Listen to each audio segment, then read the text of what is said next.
Hello, magandang araw po sa inyong lahat. Babalik live na naman ako sa aking YouTube channel.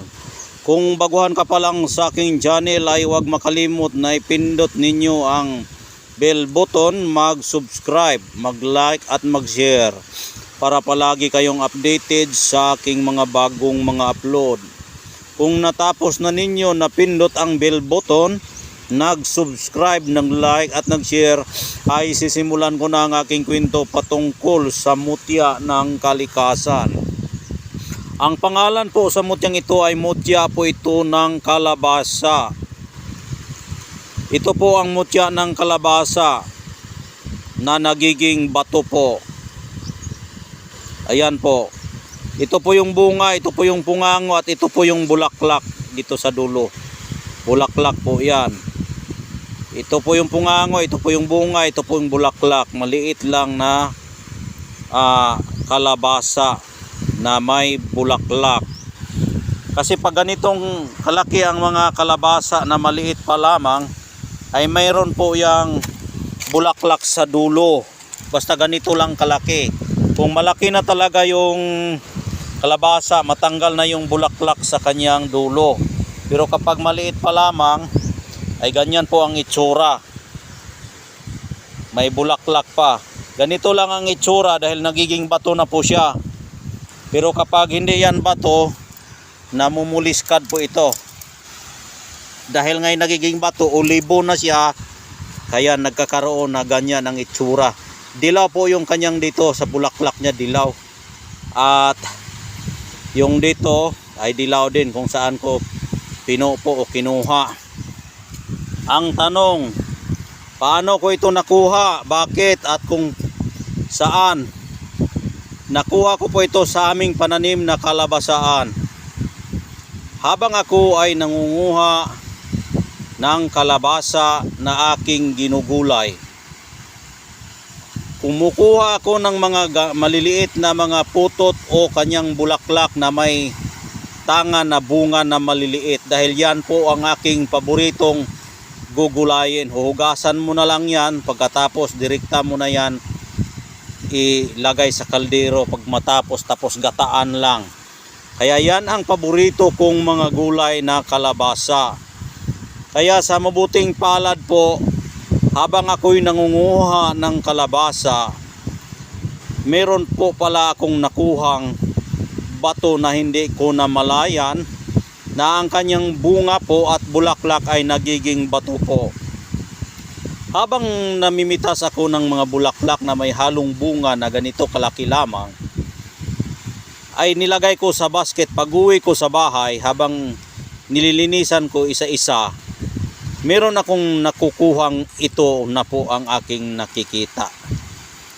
Napakaswerte po natin dahil may birtud na naman tayong binigay ng kalikasan na galing sa kanila.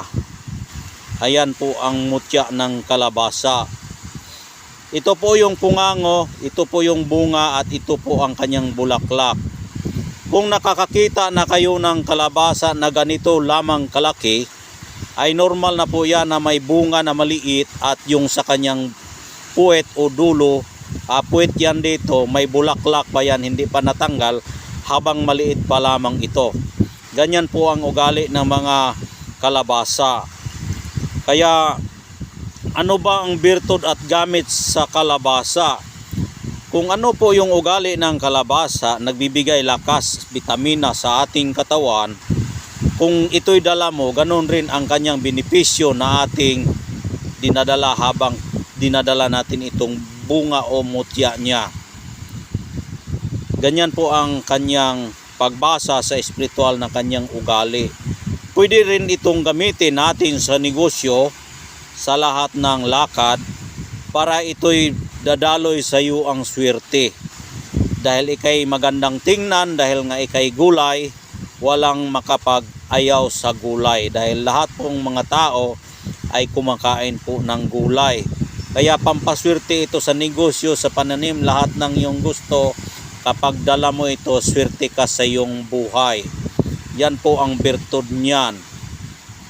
Kaya napakaswerte natin na meron naman tayong binigay ng ating inang kalikasan na mutya ng kalabasa. Ayan. Ang kalabasa ay pampalinaw sa mata, pwede ring panggamot sa mata na hindi nakakakita. Ang paggamit po nito ay ilagay mo lang ito sa Huwebes ng gabi, ilagay mo sa pitchel. Pagka Friday, bukas na Friday, inumin mo yung tubig na hinuluman mo sa batong ito, umutyang ito, para yung kapangyarihan niya ay papunta sa tubig. Kaya kung ano ang kanyang ugali na hindi na siya magpalaki, hindi na siya magpakamatay, magpakabato na po siya. Kaya nagiging bato at birtudes po ang bunga ng bulaklak na kalabasa. Kaya napakaswerte po natin na binigyan niya tayo ng ganitong saing na gamhanang mutya na galing sa kanila. Bihira ka lang makakita ng kalabasa na nagiging bato. Ayan. Uulitin ko po, hindi ko po ito nasadyang nakuha o sinadyang pagkuha. Siguro bigay lang ng kalikasan at swerte ko dahil ako ang pinagbigyan.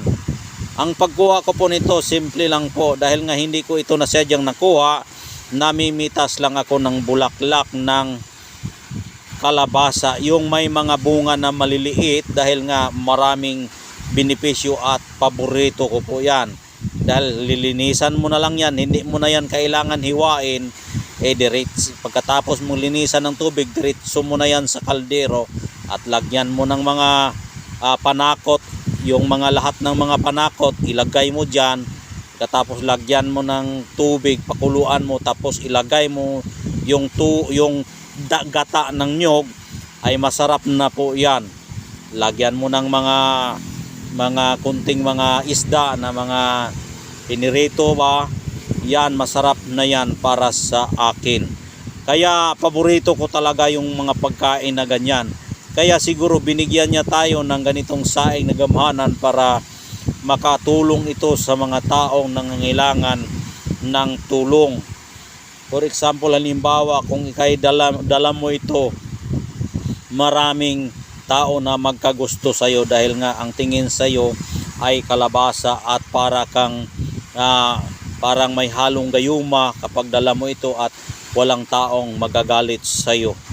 At kung ito'y gamitin mo sa pagpaninda, balutin mo lang ito ng pulang tela at walang sino mang taong hindi makapagbili sa iyong mga gamit o mga produkto kapag ito'y dinadala mo.